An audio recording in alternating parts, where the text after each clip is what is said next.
Olá, hoje a gente vai mergulhar de cabeça numa das histórias mais famosas do mundo, o nascimento de Jesus, contado no segundo capítulo do Evangelho de Lucas. É uma cena que todo mundo acha que conhece, né? O presépio, os pastores, a manjedoura, mas a gente sabe que as histórias mais conhecidas são as que guardam, assim, os detalhes mais fascinantes. E para essa nossa investigação, as fontes são duas bíblias de estudo bem robustas. A Holman e a Nova Almeida Atualizada, a NAA, elas são cheias de notas de rodapé, comentários históricos, culturais.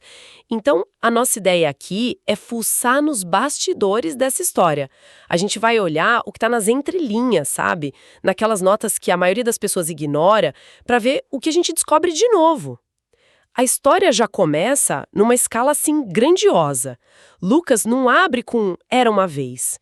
Ele joga a gente direto no meio do Império Romano com um decreto de César Augusto para um censo global. Logo de cara, o autor já posiciona o evento num mapa e numa linha do tempo muito específicos. Exatamente, ele está dizendo, olha, isso não é um conto de fadas, isso aconteceu aqui neste momento.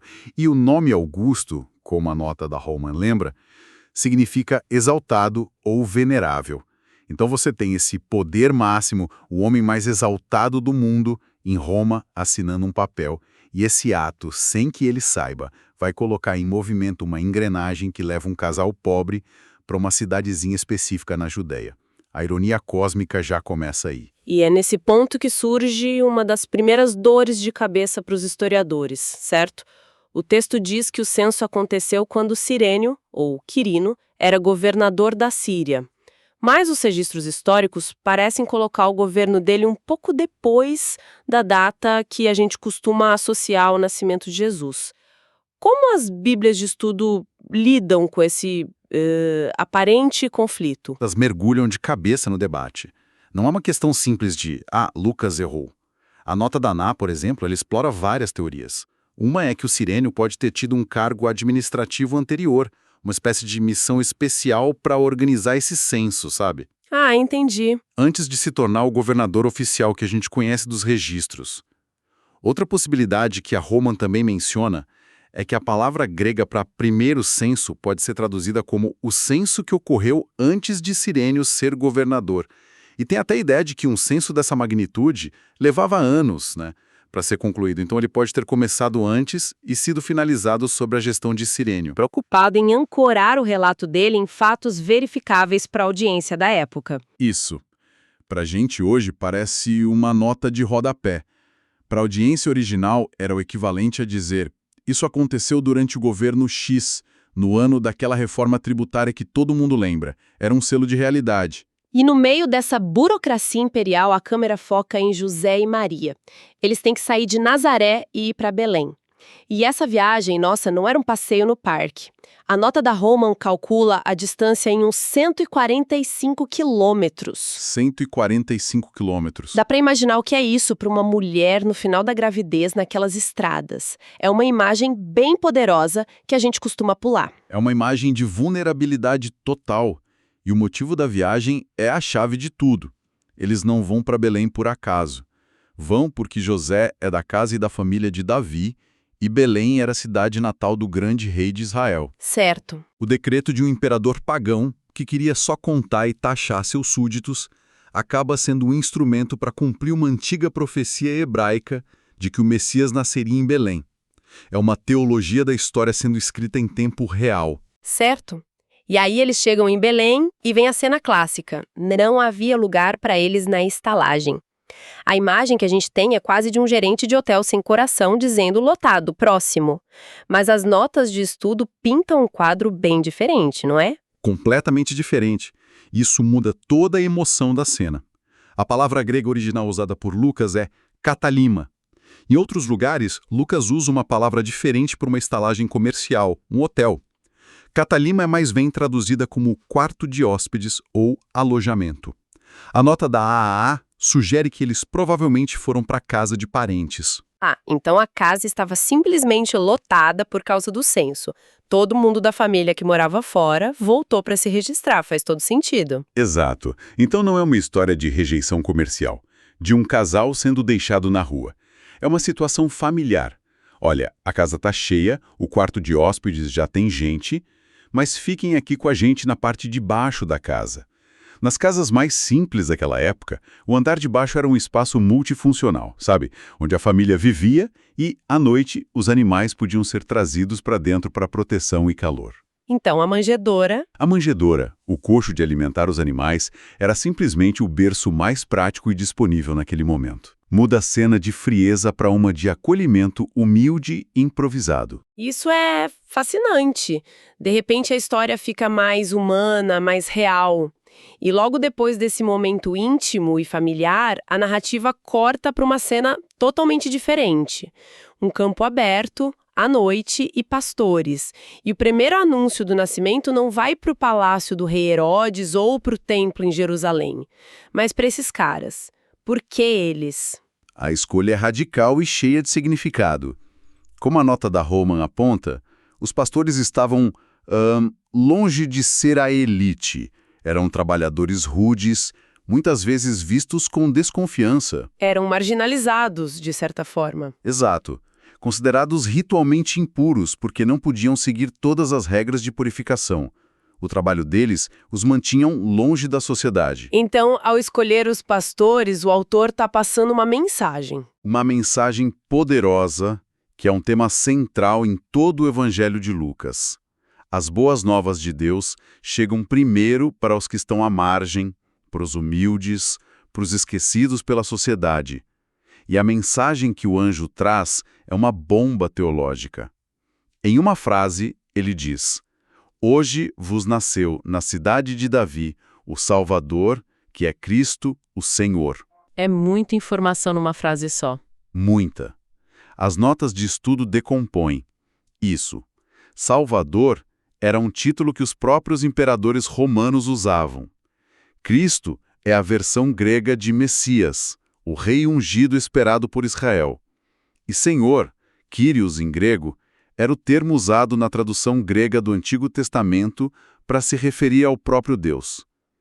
Em 15 segundos, o anjo define a identidade e a missão de Jesus de uma forma que desafiava tanto o poder romano quanto as expectativas religiosas da época. A história avança 8 dias. O menino é circuncidado, um ritual judaico fundamental, e recebe o nome de Jesus. A nota da Ná nos lembra que esse nome vem do hebraico Yeshua, que significa o Senhor salva. O nome dele já é uma declaração de propósito.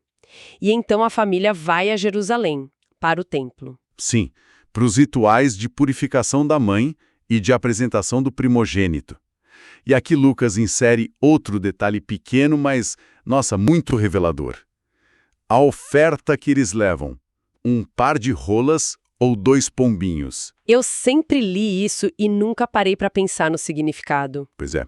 As notas de ambas as Bíblias explicam que a lei de Moisés, no livro de Levítico, estipulava que a oferta padrão era um cordeiro. Mas a lei também abriu uma exceção para as famílias que não tinham condições de comprar um cordeiro. Elas podiam oferecer 2 pássaros. Ao incluir esse detalhe, Lucas está nos dizendo, de forma sutil, que a família de Jesus era pobre. Eles se encaixavam na categoria dos humildes que ele tanto valoriza. E é nesse cenário, no templo, que eles encontram 2 figuras incríveis, quase como se estivessem esperando por eles. O primeiro é Simeão. Simeão é a personificação da esperança paciente de Israel. O texto diz que ele era justo, piedoso e que esperava a consolação de Israel. Ele não era um sacerdote ou uma autoridade oficial, mas um leigo fiel. E quando ele pega o bebê, ele canta uma profecia que é de arrepiar. Ele diz que seus olhos viram a salvação, e aqui vem a parte que me chama a atenção. Luz para revelação aos gentios e para a glória do teu povo de Israel. Ele já está falando de um alcance universal para não-judeus. Exatamente. Para Lucas, que escrevia para uma audiência majoritariamente não-judia, esse momento é crucial. Desde o início, a missão de Jesus é apresentada como algo que, transborda as fronteiras de Israel. Mas a profecia de Simeão tem um lado sombrio. Ele se vira para Maria e diz algo muito pessoal e doloroso.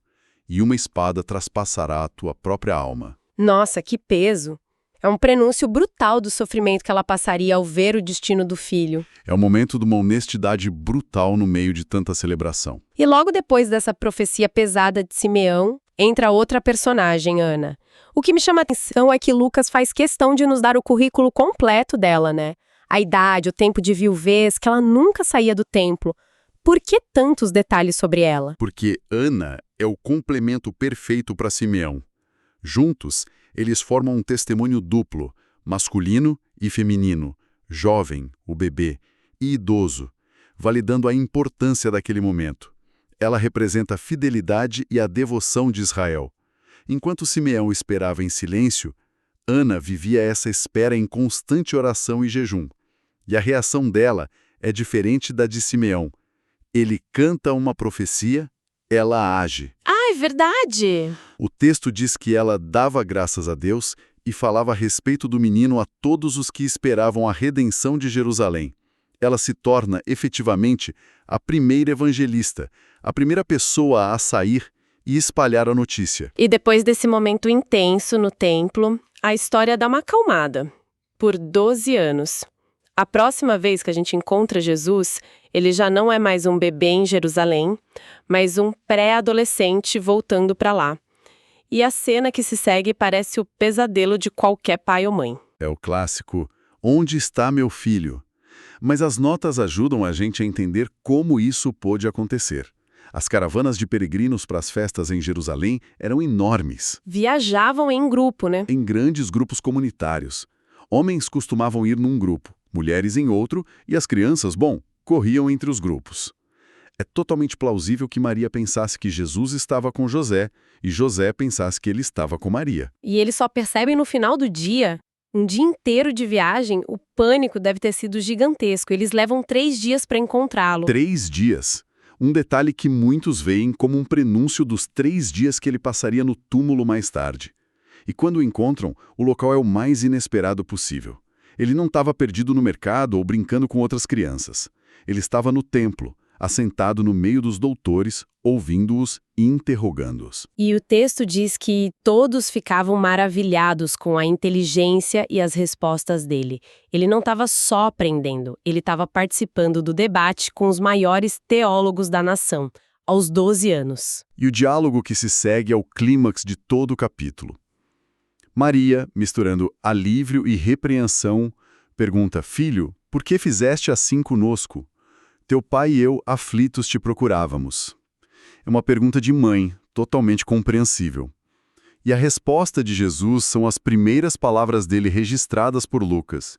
E elas são desconcertantes. Por que me procuráveis? Não sabíeis que me convinha tratar dos negócios de meu pai? Essa resposta deve ter sido um choque para eles. Um choque imenso.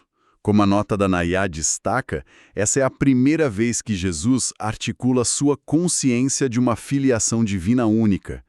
Ele está gentilmente, mas firmemente, estabelecendo uma prioridade. Sua lealdade primária não é mais apenas a sua família terrena, mas a sua missão e ao seu Pai Celestial. A pergunta, não sabíeis? Isso, não sabíeis, sugere que, para ele, essa era a coisa mais óbvia do mundo. Para os pais dele, foi um vislumbre de uma realidade muito maior e mais complexa do que eles imaginavam. E é interessante que o texto diz que eles não compreenderam as palavras que ele dizia. Mesmo Maria e José, que tiveram anúncios de anjos, precisavam de tempo para processar quem Jesus realmente era. E pela segunda vez no capítulo, Lucas diz que Maria guardava no coração todas essas coisas. Essa frase é linda. Ela mostra uma mãe ponderando, refletindo. Ela não entendia tudo, mas ela guardava as experiências, as palavras, os mistérios. E apesar daquela resposta que estabelece uma nova dinâmica, o capítulo termina com uma nota de normalidade. Jesus volta para Nazaré com eles e lhes era submisso. Ele vive uma adolescência normal. E o versículo final resume tudo. E crescia Jesus em sabedoria, estatura e graça, diante de Deus e dos homens. Uma frase teologicamente riquíssima. Ela afirma a humanidade plena de Jesus. Ele não era um ser divino fingindo ser humano. Ele passou por um processo real de crescimento. Faz sentido. Intelectual, que é a sabedoria, físico, a estatura, e relacional, tanto com Deus quanto com sua comunidade, que é a graça. Foi um desenvolvimento integral, a base para o ministério que começaria anos depois. Então, quando a gente junta todas essas peças, o que emerge? Saímos de um decreto em Roma para um debate teológico de um menino de 12 anos no templo. Essa análise de Lucas 2 mostra que a história de Natal é muito mais do que um cartão postal. Com certeza. É uma obra-prima de narrativa. Lucas tece em um único capítulo a história do Império Romano, a profecia judaica, a vulnerabilidade humana, a revelação divina e a dinâmica familiar. Cada detalhe que a gente analisou, o censo, o catálima, a oferta dos pombinhos, a escolha dos pastores, as palavras de Simeão e a resposta de Jesus no templo, é um tijolo cuidadosamente colocado para construir a identidade dele. Não é só uma história sobre onde Jesus nasceu. Exato. É sobre quem ele é. Fica uma reflexão final para mim, a partir dessa repetição sobre a Maria guardando as coisas no coração. Ela foi testemunha de eventos absurdamente extraordinários, mas o texto faz questão de dizer que ela não tinha todas as respostas, que ela precisava ponderar. E isso talvez seja uma das lições mais humanas do texto. O que a gente faz quando se depara com algo que não compreende totalmente? Um evento, uma ideia, uma experiência que é maior do que a gente. A gente quer uma resposta pronta, né? A tendência é querer uma explicação imediata, um manual de instruções. O exemplo de Maria sugere outro caminho, o de guardar, ponderar e deixar que o significado se revele com o tempo. Talvez a verdadeira sabedoria não esteja em ter todas as respostas, mas em saber carregar as perguntas certas no coração.